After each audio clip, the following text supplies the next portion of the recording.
In like the way back days of math, right? We had math still, obviously, but it just wasn't as cool as what we have now.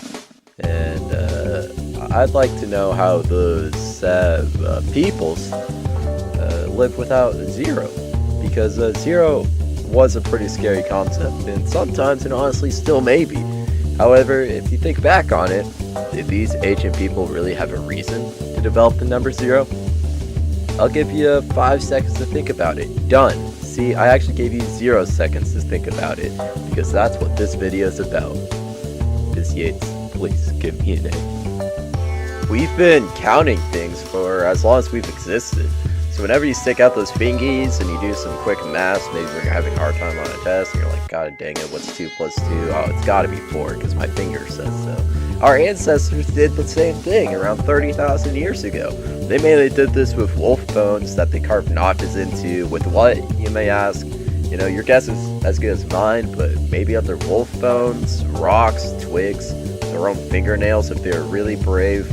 But this homie named Grog was the true Einstein of his era. Instead of using 1 or many, he went up to 2, which is larger than 1, yet smaller than 1/2. Eventually, Grog's genius grandkids began putting strings of numbers together to make even larger, more complex numbers. Yet they only did these in intervals of 2, like 1, 1, 2, 2, and so on. This system is called a binary system, or the language of computers, which is what this video is playing on. The machines must have ruled society back then. Anyway, the machines weren't able to rule that long because a binary counting system isn't that common. However, a quinary system, such as the tic-tac method, was way more common. Why we chose 5? Because we could. It's an arbitrary decision that really had no basis. It's just chosen because it could be. Maybe it's because we have 5 fingers or 5 toes or 5 reasons to not do this project anymore. I mean, I can count at least 7, but I really just gotta get it done.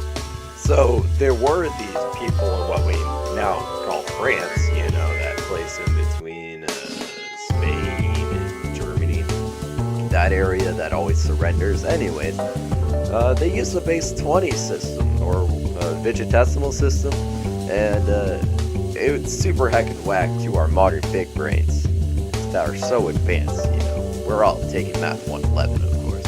Yet even with all these systems accounting, none of them had a name for the number 0, as a concept just didn't exist yet. If we think about the reason that people discovered math, it was, you know, to count things. So they didn't have a need for 0. You don't say, oh darn, looks like I have 0 horses today. That'd just be whack. You say, oh, looks like I have no horses. Or you just don't even point it out at all. Objectively, less whack of a decision than the predecessor. So we were counting stuff way before we were writing stuff.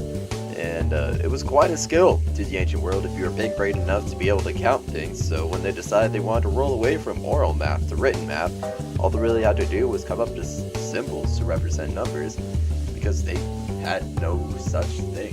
Just like, oh, that's that number. You just gotta believe me. The Egyptians made symbols for groups of 5 over 5,000 years ago, before the constructions of the pyramids of Giza.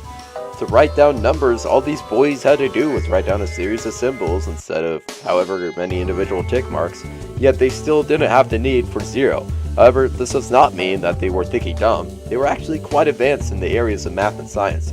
Before we, European ancestry people, could discover if she weighed the same as a duck, then she must be made of wood, therefore she's a witch. The Egyptians, they were doing super heckin' cool things like astronomy stuff and making super complex things called calendars. Have you ever tried to make your own calendar just out of scratch and went after it? No, because that's a stupid idea. Why would you do that? Creating a calendar is a lot more complex than you may originally think. With our modern Gregorian calendar, a solar year is 365.2422 days, but like how the hell would they know that? So many people went by lunar years, you know, using the phases of the moon.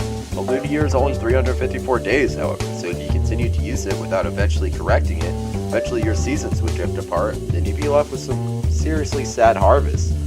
So the Egyptians were the cool kids who drank the Kool-Aid in Jonestown and used the sun for their calendar. In fact, their calendar was so influential when Julius Caesar came around and tried fixing the Roman calendar, he used the Egyptian calendar as a basis. He merely did this to fix the really broken Roman calendar. Like there's this one year that was actually 380 days. How does that even happen? And this calendar business made them pretty envy of the ancient world.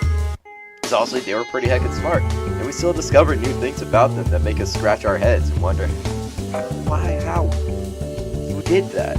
And they were so cool that the ancient Greek mathematicians studied in Egypt to learn their secrets, of course. Once the Greeks got enough of their ancient math in Egypt, they returned to the lands of John Travolta and attempted to perfect all the secrets that they had learned. And they did the whack AF thing, where they decided to put math inside of philosophy instead of regulating math to real-world situations. By doing so, they started dealing in hypotheticals, consequently leading to the headaches of juniors and seniors across history. And the Greeks went on to master all the mathematical concepts that they learned from the Egyptians, while even creating their own. They decided that instead of using symbols to represent numbers, they went and used letters like true madmen.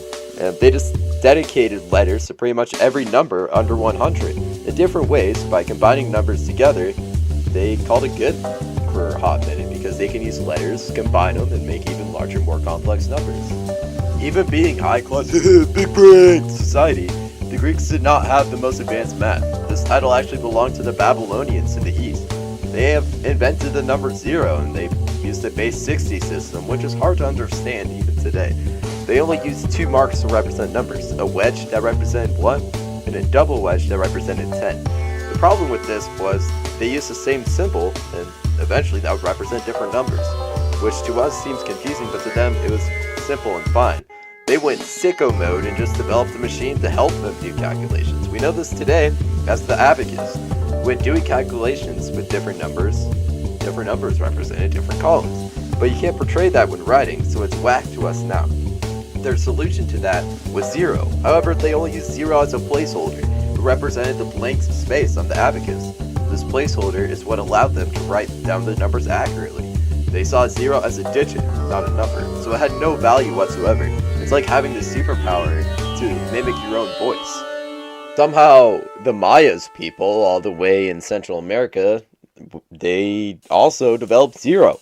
And they went on to create a whole new world with a base 20 system of counting. This helped them develop a calendar that made much more sense than our current one.